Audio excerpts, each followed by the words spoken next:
Bem, hoje nós estaremos usando a nossa revista Compromisso para apresentar uma lição, a lição já do 11º, a 11ª lição do trimestre.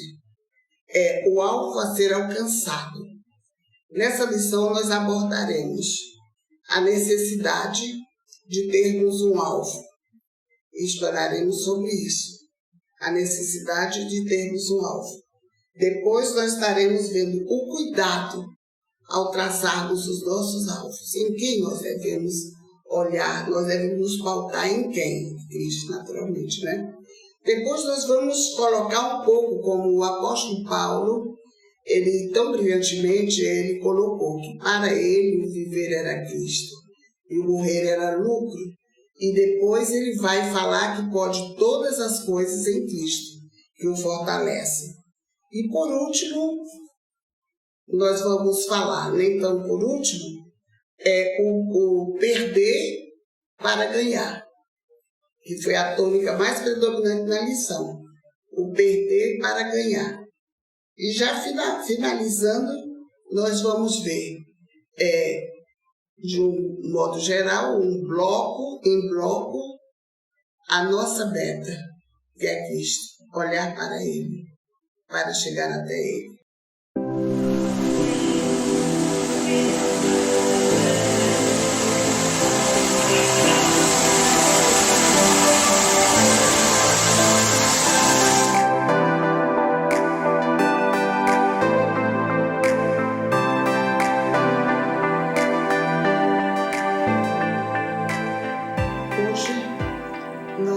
Estaremos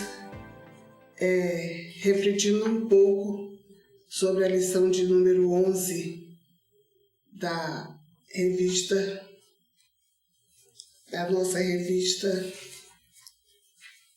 Compromisso.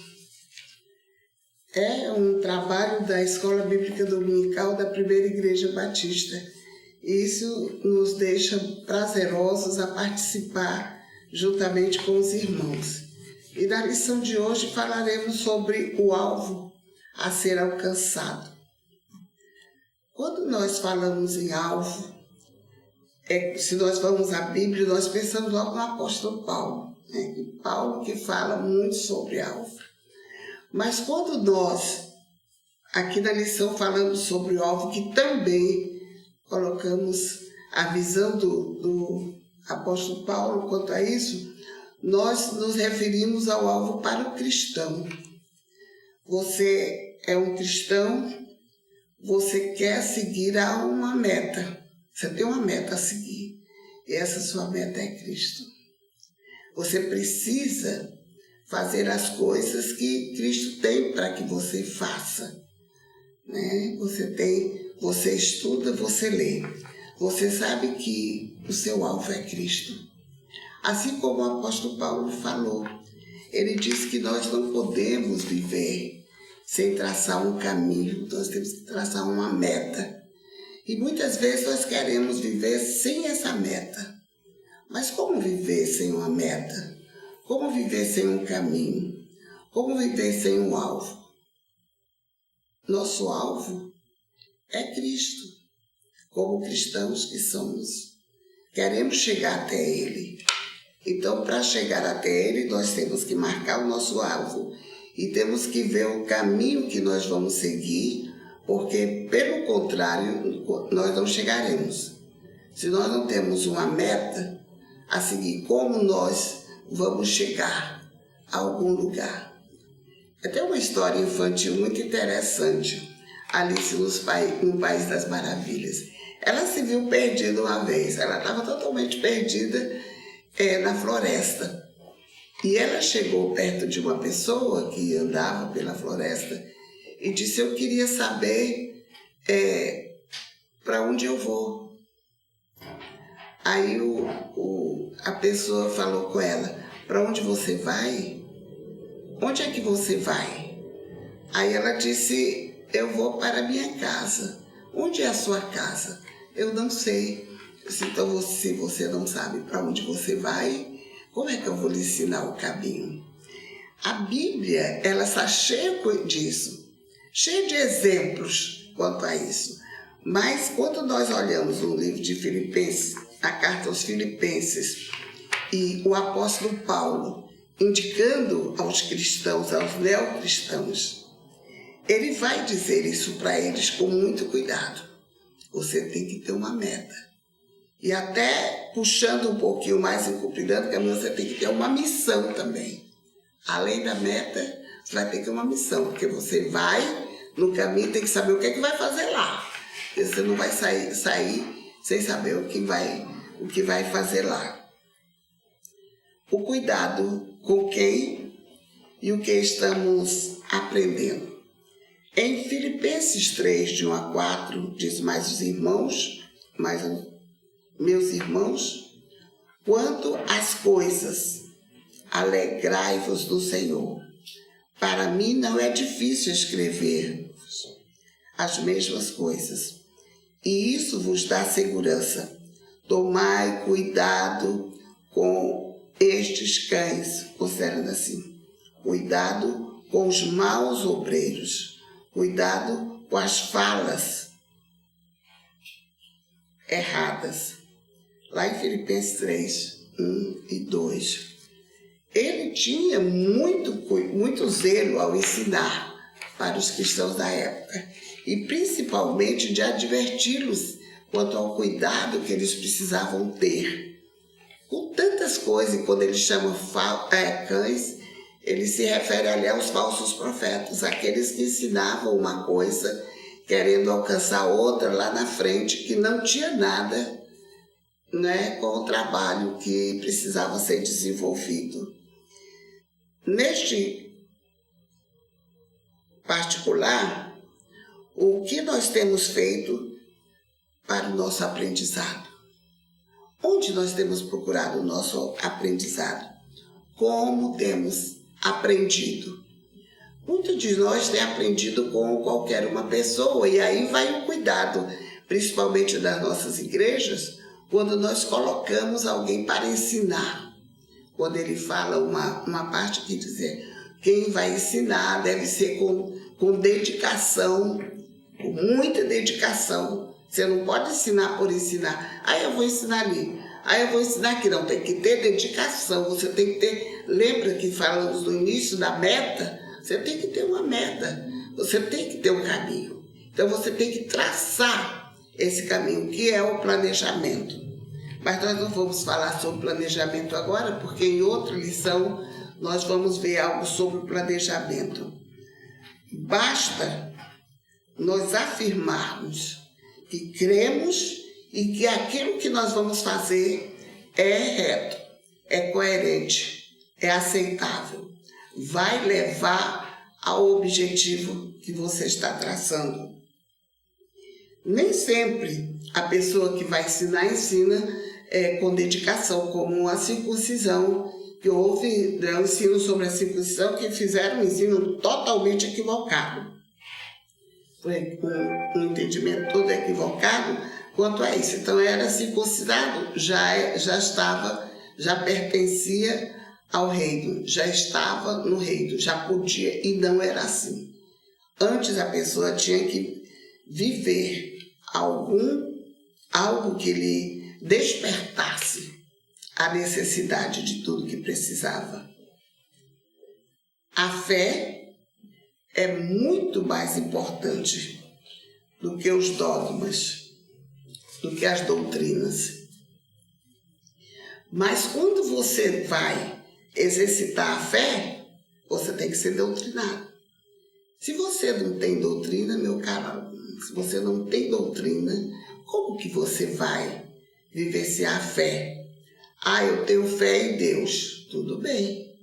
Qual é a doutrina que te levou aí? Qual foi o aprendizado? Como que você aprendeu isso? Eu não sei. Então você tem que voltar a aprender, e então você vai pela fé. Nem sempre perder é derrota. Muitas vezes, quando nós perdemos, nós ganhamos para Cristo. Eu perco e ganho. Mas como é isso? Não é meio confuso esse tipo de analogia? Eu perco e eu ganho? Não. É exatamente isso que deve acontecer. Lá em Filipenses 3, verso 7, vamos verificar aí da nossa Bíblia. Mas o que para mim é lucro, passei a considerar perda por amor a Cristo.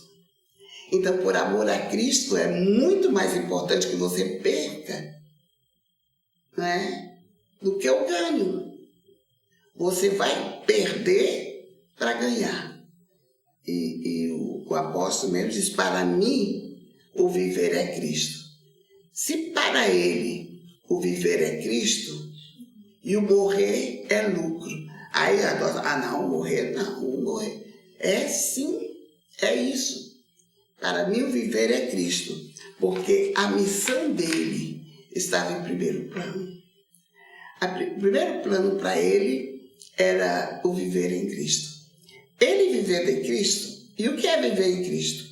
É fazer a vontade de Deus, é olhar para aquele que foi teu lugar, lá para o madeiro. Lembra a história da cruz? Pois é. Então viver para ele era mais importante para ele e é mais importante para nós também, viver em Cristo, porque se nós vivemos em Cristo, o morrer é lucro, isso não é nada, né? Perder para ganhar. Muitas vezes nós temos força, nós temos destreza, nós temos conhecimento, nós temos muita coisa, nós podemos ganhar muito. Nós podemos ganhar muito. E nós podemos ter muito, né? Mas em Cristo, o importante é viver para Ele. É viver para Ele. Todas as outras coisas são jogadas para trás. Às vezes o adolescente falando para os pais. Diz, pai, por que nós não somos ricos? Nós não somos ricos e tivemos a oportunidade de ter isso, né? O adolescente gosta de questionar dessa forma. Aí diz, meu colega tal canto assim, o pai fez toda a trajetória do serviço público igual a você. E hoje ele é rico, ele tem tudo, ele tem uma mansão, tem piscina, e você não tem nada.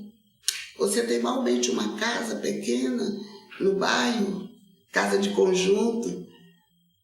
Aí o pai responde para aquele filho, meu filho, tudo que ele ganhou é para ele e vai morrer com ele aqui, é uma coisa que não vai levá-lo a lugar nenhum. E o que eu ganhei, o pouco que eu ganhei, ou quase nada que nós temos, é muito importante para Deus. Porque ao ganhar isso, eu não precisei fazer falcatrua, eu não precisei enganar ninguém, não precisei derrubar os outros. Então eu consegui, olhando para mim mesmo, dando um passo para trás do ganho e um passo para frente em Cristo Jesus. E aquele adolescente saiu pensativo, né?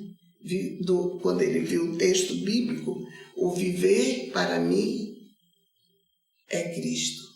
Para mim, o viver é Cristo. O viver é Cristo. E o ter nada, tá ali, é lucro. Eu não tenho nada, isso é lucro.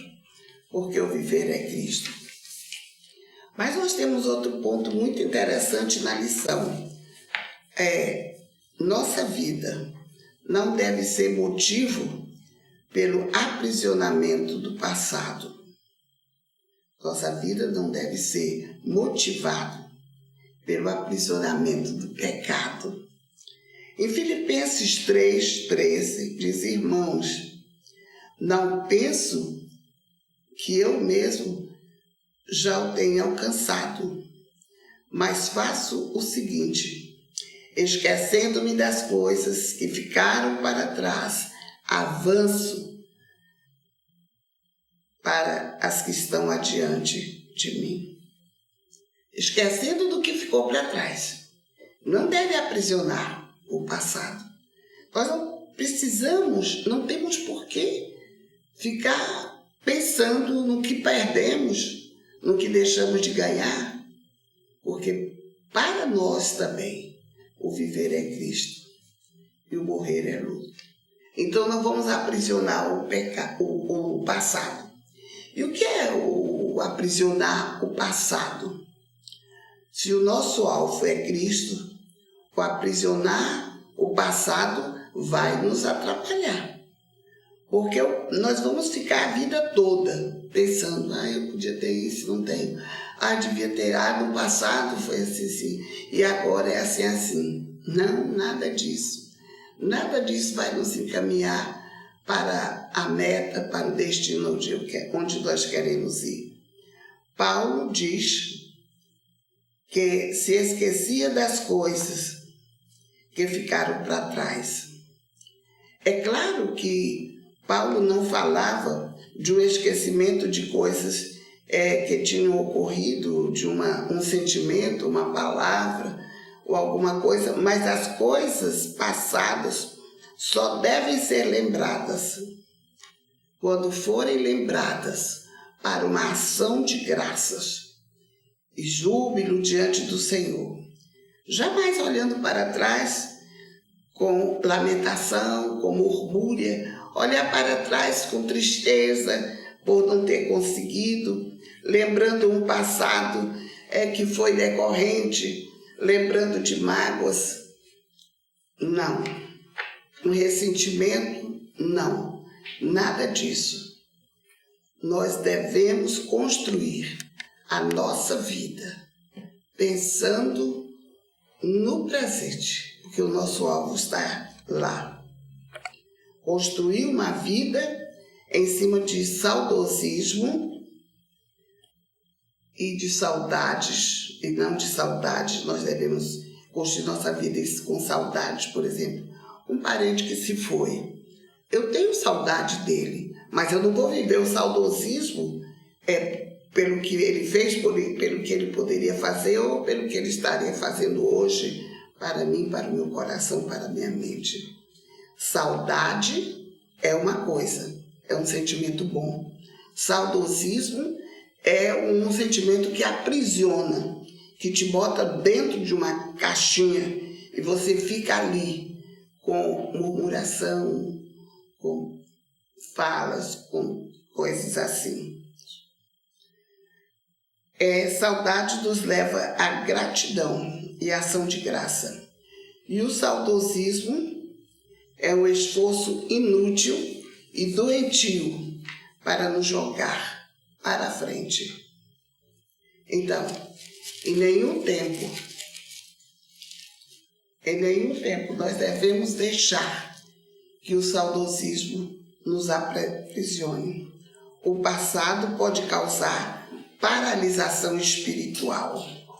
O passado pode nos levar a vertigens também espirituais. Paulo diz que, esquecido o que fica para trás, nós vamos andar para frente. Se nós esquecemos o que ficou para trás, nós vamos andar com maior desenvoltura para frente. Deve desenvolver em nós o exercício da confiança na providência e o divino, e não na ansiedade humana. Essa ansiedade humana que nós encontramos em muitos textos do apóstolo Paulo, quando ele diz, não andeis ansiosos por causa de coisa alguma. Não andeis ansiosos por conta de coisa alguma. Pelo contrário, sejam os vossos pedidos planejados, conhecidos diante de Deus, por meio de oração e súplica, em ação de graça. Por quê? Nós vamos fazer diferente, não é? Se nós podemos fazer já o correto. Por quê? Ficarmos vivendo uma atrocidade que ficou lá e tal. Mas por que isso aconteceu? Onde estava Deus quando isso aconteceu? Esse tipo de conversa não é para o cristão. O cristão tem que ter firmeza em tudo aquilo que ele tem. Não com ansiedade, mas em ação. Ação de graça. Ele deve agradecer em tudo, deve viver em ação de graça. E o último ponto da nossa lição é Independentemente das circunstâncias, nós somos fortalecidos pelo Senhor, e está em Filipenses 3,12. Sei passar necessidade e sei também ter muito. Tenho experiência diante de qualquer circunstância e em todas as coisas, tanto na fartura como na fome, tenho muito a enfrentar. E já enfrentei, né, a escassez, passando todas as coisas daquele que me fortalece.